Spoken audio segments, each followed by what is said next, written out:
The first day after the first night of Hanukkah, and Jews in Ukraine lit a giant menorah on Sunday night there in Odessa to start the 8-day Hanukkah festival. Tens of thousands of people across the country remain without electricity, and Russia's nearly 10-month war is still producing victims each day.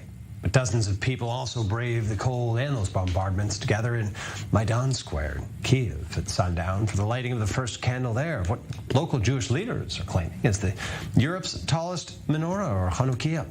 Kiev Mayor Vitaly Klitschko joined ambassadors from Israel, the United States, Japan, Poland, Canada, and France in a ceremony in Kiev organized by the Federation of Jewish Communities of Ukraine. And of course, President Zelensky also delivered a short statement upon the start of Hanukkah. Take a look. I would like to wish a happy Hanukkah to the Jewish community of Ukraine and all the Jews of the world. Those who were outnumbered defeated those who outnumbered them. The light defeated the darkness. So shall it be now. Chag Hanukkah Sameach. We're joined from Ukraine by Rabbi Mayer Stambler, who's the head of the Federation of Jewish Communities of Ukraine. Thanks for being with us. It's an honor, and happy holidays here so far. I know it's cold, not much power, but there are Hanukkah candles. If you can just tell us how it's going this week, where you are, how bad is it around you? Yes, thank you for having me. Happy Hanukkah. Well, I was yesterday in Kiev, in the capital, at the lighting you just mentioned about. This was something very unique. We celebrate Hanukkah, thank God, every year. But this feeling we had in Hanukkah this year in Kiev was something very special.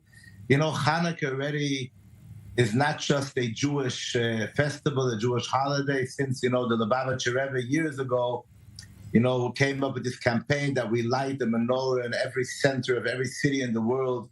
It became a symbol of hope, of belief, of warmth, of light. And that's exactly what is going on today, especially for the Ukrainian people. They feel very, very close to the story of Hanukkah.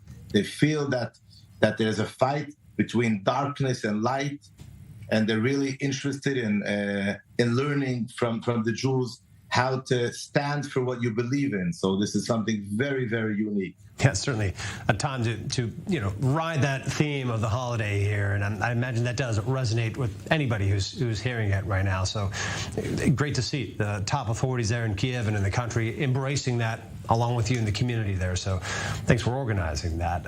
Look, how have things changed in Ukraine? I want to focus just on the country's Jews for a minute, on the occasion of this holiday, if at all. I mean, how have things shifted for the Jews, this small minority in Ukraine, since the start of the war?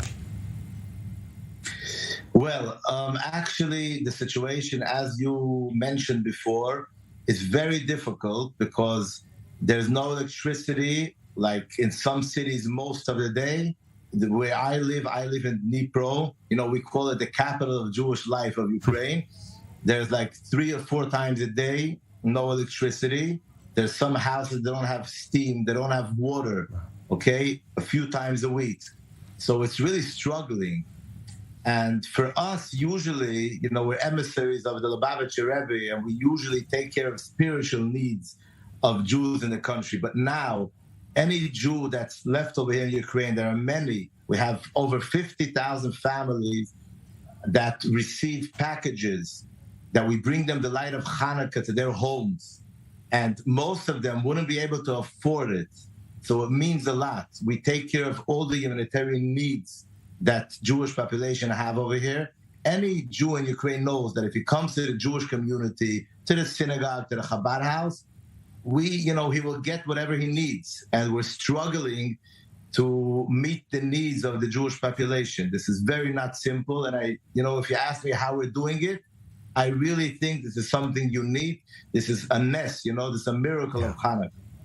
No, it's certainly in the spirit of the holiday. Again, I bring that up again, and I know Chabad is good at doing what you're talking about doing. Nothing simple about it, though. Of course, in general, are you finding that people are seeking to return to some semblance of normalcy? I mean, are they trying to return to evacuated homes and in cities? Is there an effort still, or is it still just facing the horrors of war too much every day? What process are people undergoing? Well, in the beginning of the war, we need to meet the needs of the population and, of course, the Jewish population. The beginning of the war, people were running away, escaping. Yeah. They felt that there's a danger to their life. Now, even though it's very difficult, but people don't even talk about it. It's clear that they're staying here and they're trying to survive. They're just praying to God that this is going to be over with, and they were able to get back to their life. I can't say the life is as usual, but people are trying to work. As you see, of course, they have to come up with different situations to make sure you have hot water, to make sure you have steam. Sometimes you have to move to your relatives or to the facilities that the community has. It's difficult, but people are basically not planning to escape now. And one more question about the situation around you, though. In these previously Russian-occupied cities, some that have already seen the Russian army move on, are there unique issues facing those communities, especially devastated, or claims of those who didn't resist hard enough? I mean, being treasonous. I mean, what are the issues? Are you getting in there? Well, we can't get into too many details, but most of these new occupied cities of Ukraine are still in contact with our people. Okay. They call, they talk. They're going through very difficult times, and they hope that it's going to be over. Yeah. Very simple.